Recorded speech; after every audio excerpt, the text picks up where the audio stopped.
Welcome to day 5 of Unreal Adventure 2024. Corey and I are stoked. We just slept a few hours. We're, enough. About to have our driver's meeting, and we're gonna go find out where they're taking us to. Tonight is the last camp night, so not sure where. I'm sure wherever we wheel, we'll probably end up camping there in the end. They'll probably keep us grinding on the rocks late. You all ready to go, Corey? I got my tonneau cover repatched. It kind of only lasted about 150 miles yesterday, so I just threw a lot more, half another roll of duct tape on it. We'll see if I can get a few more miles. How's Mush doing this morning? We're doing good. Actually, when we got here, nothing to do to it. Yeah. I saw Colt from Colt Builds It. Yeah, I think he's our trail guide. He might be bringing a buggy, so I'm interested in what type of trails. Yeah. And whether we're gonna have quarter panels at the end. Says of he's the day. bringing his medium duty buggy. So yeah, if he was bringing like his biggest gun, so to speak, then I'd be a little worried. But he's only bringing his middle of the road one, so that means there's a chance for us to leave some, fenders on the back of the truck, or hopefully not eject the tailgate in a, substantial. Again. Yeah. But it's real good to see Colt. Colt's a super awesome dude. Yeah, he was on UA last year as part of the Onyx group. So real good dude. He used to live in South Dakota. In fact, he spotted me in 2020 and helped get my rig back over after it flopped. We're gonna go hit the driver's meeting, and then let's go see how our day comes out. Let's go. Driver's meeting! All right, welcome to UA Day 5. Yeah!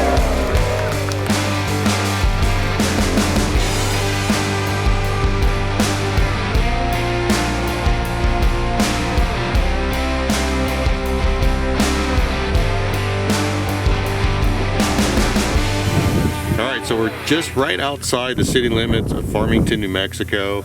We're told pretty gnarly world-class rock crawling right here, so it's pretty cool just to drive about 15 minutes from the hotel. And we just dropped some of our camping gear because we're going to be just camping right outside here tonight, and just do some four-wheeling. So Farmington, New Mexico, gonna air down tires, lock the hubs, and go see some action. So body's been squeaking all week. We don't know why. We've been looking for this WD-40 all week. We bought it on the first day and it just disappeared. And then randomly it reappeared in the mess of Corey's back trunk. We should take care of that rust spot right there. We don't know why the body is squeaking. The integrity of everything seems pretty solid. But we're gonna hit that body bushing back there. And we're gonna hope that kind of swells up that old 1970s rubber and get that built back up, and everything else should be great on this rig.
that was pretty gnarly going up that first waterfall. How'd you do, Corey? You're in front I of me. was nervous as could be. First obstacle of the day, pulled up.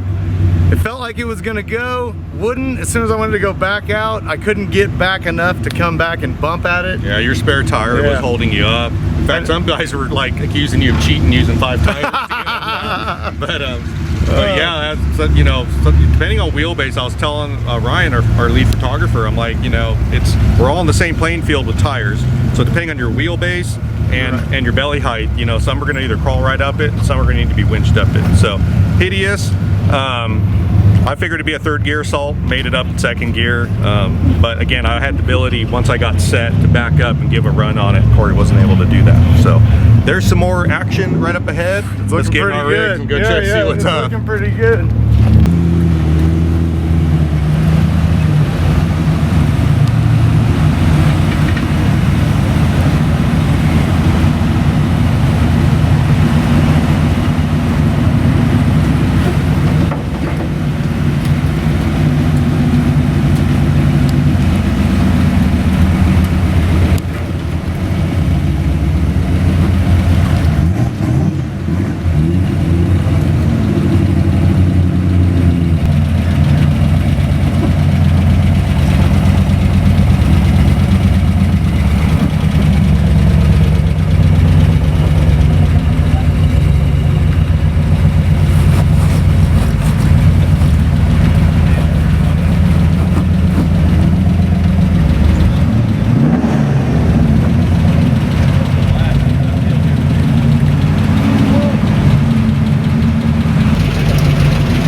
Keep it all passengers are coming up.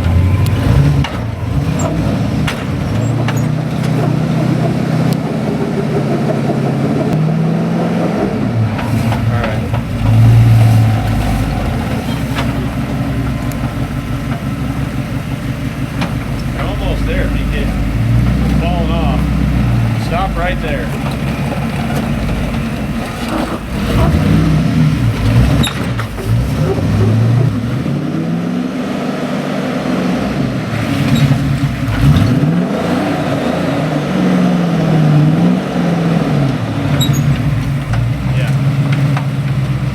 Yeah, if you get your front end where Shannon is, you can drive it that way. You don't have to go for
So we just had to pop some oil off on this thing. I haven't really opened the hood at all this whole trip, except to show people what's under the hood. You know, so far we've put in about 1,500 hard miles since leaving Montrose. You know, hard pulls. I've been running this thing, and anyways, coming down the downhills, I already know I'll lose oil pressure at times, and it was doing it like a lot more than normal. Plus, it wasn't really recovering, and when it did recover, it was, I can see my oil pressure gauge fluctuating. The engine's also running hot. You know, I mean, the oil helps cool the engine as well as the coolant, of course. So it was a no-brainer. Check the oil. Sure enough, it was at the bottom of the stick. You know, I've burned a good 1.5 quarts, 2 quarts on this trip already. This engine has chrome moly rings in it. It'll probably never see. This was a COVID engine. I could not get parts at the time, and I used rings I didn't want to use, but had no choice. And I know this engine will never break in for that reason, in my opinion. So it will probably always burn oil, and again, I've just been running hard. I should have done a preemptive check either this morning or last night before we rolled, but it's all good. These engines are hardy. They don't mind sitting there at 0 oil pressure for a while, as long as you're not revving the poop out of them and all that.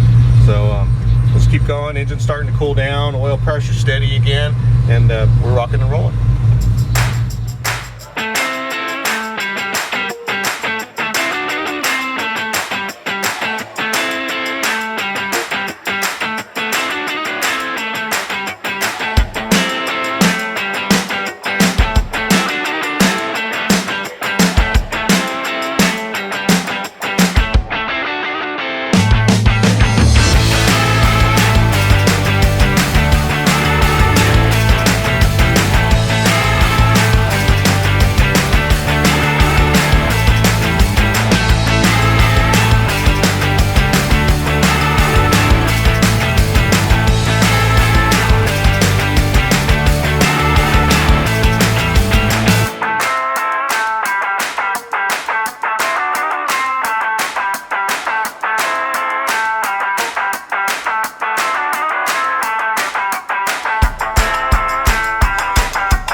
way. And, no. I told Jade, I go, after this is done, we're gonna have to send Corey a new body. You got your door handle, but that's fine. Oh, who cares? But it's all right. I'm I'll building the C100 now. on your invoice. That invoice is like $2 million at this point. Okay, so we got had a little issue again with the fuel system. It's been a hot day. I'm into the 240 range again at times. It's just a very warm day. We're up almost at 6,000 feet. So anyways, thing is running hot. Turned it off, had the truck sitting for a while, came back, I just would not build full fuel pressure. I was only getting like maybe 15 pounds. And called in the backup pit crew's aide, and he quickly saw that the fuse holder for the sniper for the fuel pump was totally melted. So we fixed that, and then also it's still, after replacing the fuse and cutting in a couple new little connectors for it, it still was not getting full fuel pressure. This new relay, which I put in not long ago and thought I had solved this because I put in a whole new plug, fully melted too. So when I get home, I've got some upgrades I'm going to have to do to the electrical system for the sniper system. It has actually been a problem since day one. I've thrown a lot of relays at it, so it's time for something else. Time to really, outthink this thing and do an upgrade. But otherwise, we're fixed. We're putting the tools away, and we're going to get back to the trail.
Man, that was another rad day of wheeling, wasn't it? That was the best day of this trip so far. I didn't have any relays that burnt up today. No, today was my turn to have a relay and a fuse issue. But anyways, yeah, we talked about that, had that fixed. But man, that was rad. The rocks here, it's weird, like where we were at in New Mexico earlier in the week was real jagged, sharp, kind of like King of the Hammerish type rocks out there. Out here is real like grippy, like Moab rocks and stuff. So smooth, not too many sharp, but a lot of waterfalls and ass puckering both up and down. Which was new to me. And the Scout really got tippy. I had the sitting on its tire carrier like this a couple times. I had it want to go over probably 9 or 10 times. And then you did that optional little shoot and almost put the windshield frame. Oh yeah, no, we didn't almost. We put it in there. I mean, you were trying to plow Boulder with your windshield frame, so. Well, everybody kept saying you're gonna have to get over it. I'm like, no, it's gonna get tippy. I don't care about body damage. Yeah. But I had the Chuck Norris of off-road spot me, and honestly, I didn't even have my lockers on. I walked right through with him spotting me, so. Definitely having the right spotter on that certain obstacles goes a long way for success. I've been at a couple where I'm going 2, 3, 4 times. Yeah. He hasn't been there. He walks up, he goes back up left a little bit, like 3 inches, straight, hit it, and it just goes. And you feel like you already tried that 4 times. But it's just you got to have him watching you to make it happen. Yeah. You got to scare it into working. Yeah. So, anyways, we're back at camp. We're not too far from Farmington. We're gonna have a cold one, make some food, and have some camaraderie. And then all we know is all the cronies are making us breakfast in the morning. And then road day, I don't know. We'll find out tomorrow at the meeting. We'll see you then.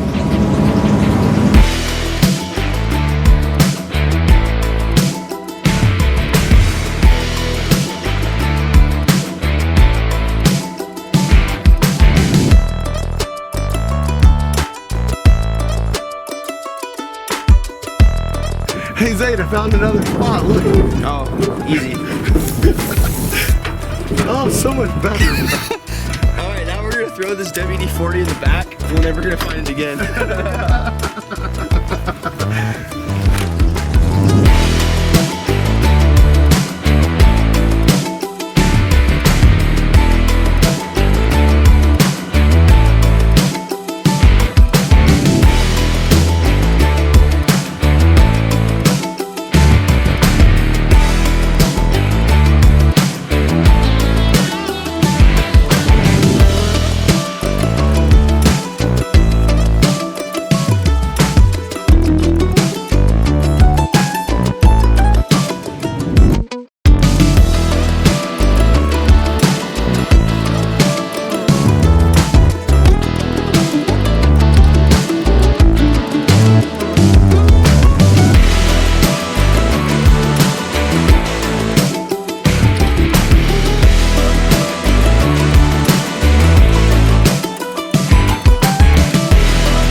What are you gonna do when you get to the top? I'm gonna win. You're gonna win? Yep. What happens after that? I'm gonna do some more winning. All right, good Yep. to hear. Yep. Thanks for the interview. Absolutely.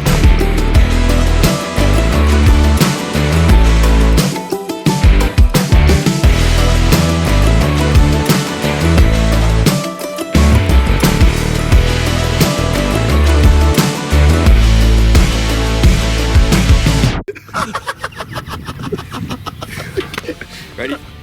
I'm fucking hydrolocking. You're hydro locking.